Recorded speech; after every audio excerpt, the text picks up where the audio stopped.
Habló Trump y en un tono que sorprendió a muchos. Pero en la agenda lo analizamos. Y para eso nos vamos directamente a Guayaquil, donde está Roberto Izurieta, profesor de la Universidad de George Washington y es un importante miembro de nuestra cadena en CNN Español. Izurieta, es un gusto tenerte en el programa. Ok, para poner en contexto rápido, el presidente Trump habló al Congreso. No es una presentación formal del Estado de la Unión, sino es una invitación que por Constitución tiene el derecho el Congreso de invitar al presidente. Aparte que lleva un poco más de un mes en la posición, así que no tiene algo que explicar del país cuando ni ha pasado un año. Entonces, bueno, el presidente habló. Habló de cosas fiscales, habló de política exterior, habló de política interna. Yo me quiero concentrar la discusión contigo en dos áreas. Uno es el mensaje primero, o sea, cómo lo llevó, que sorprendió a muchos. Y segundo es la agenda, porque una cosa es lo que digo, pero otra cosa es si esa agenda va a encontrar o no escollos en el Congreso. Primero, con el mensaje. Sorprendió a muchos. Esperaban que iba a ser un Trump, el candidato, el que iba a tirar, el que iba a escupir. Fue todo lo contrario, muy presidencial y un tono moderado, y un tono hablándole no tan solo a la nación, sino al mundo entero. ¿Qué dices tú?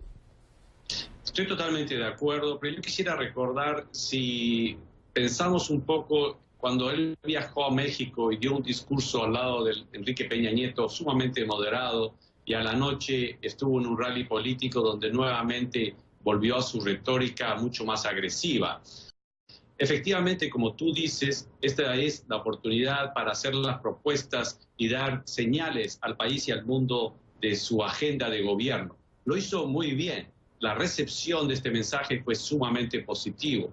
Yo estoy convencido, y lo he dicho aún durante la campaña, ese es el Donald Trump que puede tener mucho éxito en los Estados Unidos y en el mundo, porque lo que se necesita es buscar acuerdos mínimos para avanzar la agenda legislativa, política, económica. En otras palabras, cuando estás en el gobierno, es mucho mejor convocar a la unidad de fuerzas para avanzar en tu agenda. En cambio, cuando estás en campaña electoral, muchas veces la retórica política, la retórica de división puede darte réditos. Entonces, lo que vimos ayer fue una comunicación política efectiva para que un presidente pueda avanzar en su agenda política, legislativa, económica.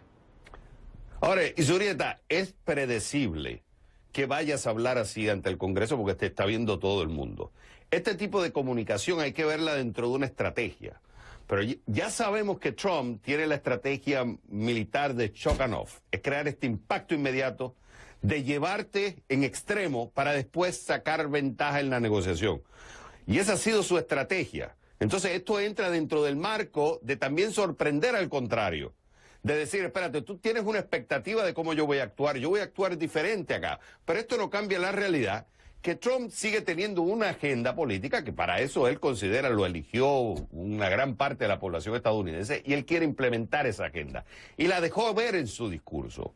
Pero ahora la pregunta es si él va a poder llevar esa agenda. ¿Por qué? No tan solo tiene los demócratas que están encerrados en su posición de tomar una posición contra los republicanos, especialmente Trump, porque están pensando en las elecciones del 18, sino que además dentro del partido republicano hay división en la reforma fiscal que quiere hacer, en el impuesto a la importación, hay discrepancias en la reforma que quieren hacer al sistema de salud, cuál debe hacerse primero, hay republicanos que dicen debe hacerse primero la reforma de salud y después la fiscal. O sea, a pesar de que presentó un tono moderado, de que presentó su agenda, del dicho al hecho hay un gran trecho, porque en el Congreso no va a ser muy fácil que pase toda la agenda.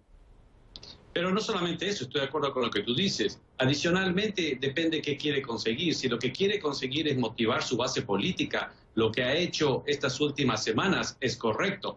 Pero si lo que quieres hacer es realmente llegar a acuerdos mínimos para poder resolver problemas fundamentales de los Estados Unidos, la estrategia de la división ya no es tan efectiva. Como tú bien dices, por ejemplo, la seguridad social, lo que se llama Obamacare, debe ser reformado. Esto es un proyecto, es una ley muy complicada que ha estado en práctica ya 2 o 3 años y ya se sabe qué cosas funcionan y qué cosas no. Pero si es que hace retórica política de eso, decir la voy a tumbar completamente, voy a lanzar algo en 10 días, eso quita credibilidad, eso produce muchas incertidumbres y eso aleja a las personas que te pueden apoyar.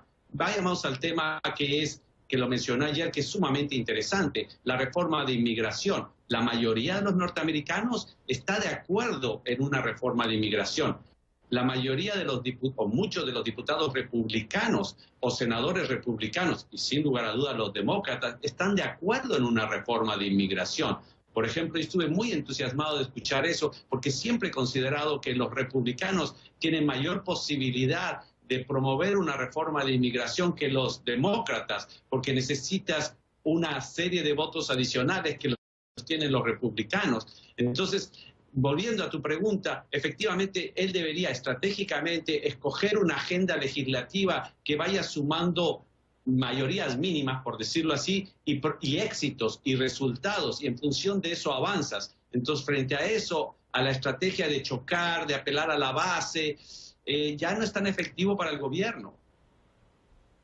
Y hay otra cosa que tú sabes que en estos mensajes tú pones muchas cosas, pues tú tienes que mostrarte de que tú tienes una agenda grande, ambiciosa, quieres mostrar que el país primero, de que vamos a crecer, quiero hacer A, B, C, D, F, G.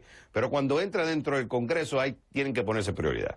Él presentó lo del plan de infraestructura de $1 billion, de $1.000 millones. ¿De dónde va a salir esa plata? Hay republicanos que les preocupa decir, espérate, ya sabemos que los demócratas en su mayoría se van a oponer, por X o Y razón, pero dentro de los republicanos, que son la mayoría, es aunado a la oposición de los demócratas, puede hacer la diferencia. Entonces, muchos de ellos dicen, bueno, ¿dónde vamos a sacar la plata? ¿Dónde vas a recortar? Porque no queremos seguir aumentando el nivel de deuda. El tema de la reforma fiscal. Sí, todo el mundo está de acuerdo de hacer una reforma fiscal. La última que se hizo fue en 1986. Pero ¿saben lo que es hacer una reforma fiscal comprensiva y complicada, donde toca muchos botones a los consumidores, a las empresas? Eso va a ser otro problema. Entonces, la pregunta acá clave es, ¿cuál va a ser la prioridad que va a atacar? ¿Va a atacar el tema de inmigración, que es otro problema, que estamos de acuerdo que está quebrado el sistema de inmigración? ¿Cómo se va a atacar eso? O sea, al final, la pregunta que uno se hace es, después de toda esta comunicación que tú has presentado, vamos a la realidad. ¿Cuál va a ser la prioridad? ¿Va a ser inmigración? ¿Va a ser los impuestos? ¿Va a ser comercio? ¿Va a ser infraestructura? ¿Cuál es la lectura que tú le das? En el tema de la infraestructura, la famosa frase, el diablo está en los detalles. Estamos de acuerdo todos en el objetivo, que la infraestructura norteamericana necesita realmente una inyección de recursos para revitalizarla, no hay duda de eso. El problema, como tú dices, es de dónde se va a sacar esa cantidad de billones de dólares para hacerlo. Entonces ahí yo pienso que va a entrar en muchos problemas, porque los republicanos y los demócratas, y dependiendo qué sector de los republicanos o de los demócratas, piensan cuestiones distintas. Yo sinceramente comenzaría con la reforma de inmigración, donde creo que fácilmente se puede llegar a acuerdos mínimos entre los demócratas y los republicanos, y daría una señal de apertura y podría conseguir una reforma de inmigración, yo pienso que bastante rápido, porque se ha discutido mucho el tema y hay acuerdos mínimos generales. Y de ahí, sin lugar a dudas, tiene que pasar a una reforma de Obamacare, en donde más que confrontar, debe poner en una mesa para decir, a ver, de todo el tema de Obamacare, ¿qué son las cosas que realmente están funcionando y realmente no? Entonces, el concepto de acabar con la ley, derogar la ley y poner una nueva, me parece que no trae adeptos. Lo que debería hacer es, ¿qué es lo que tenemos que cambiar de eso? Eso debería ser el segundo paso. Mi argumento central es que tiene, como tú dices, escoger las prioridades en función de resultados. De todas estas prioridades e iniciativas que mencionó, ¿cuál debería ser la primera? Y la primera tiene que ser, uno, aquella que exista acuerdos mínimos, y dos, que pueda dar un resultado efectivo lo más rápido posible. Y de ahí vas a la siguiente. Eso debería ser una estrategia política efectiva. Roberto Izurieta, como siempre es un gusto tenerte en el programa. Cuando regresemos a CNN Dinero.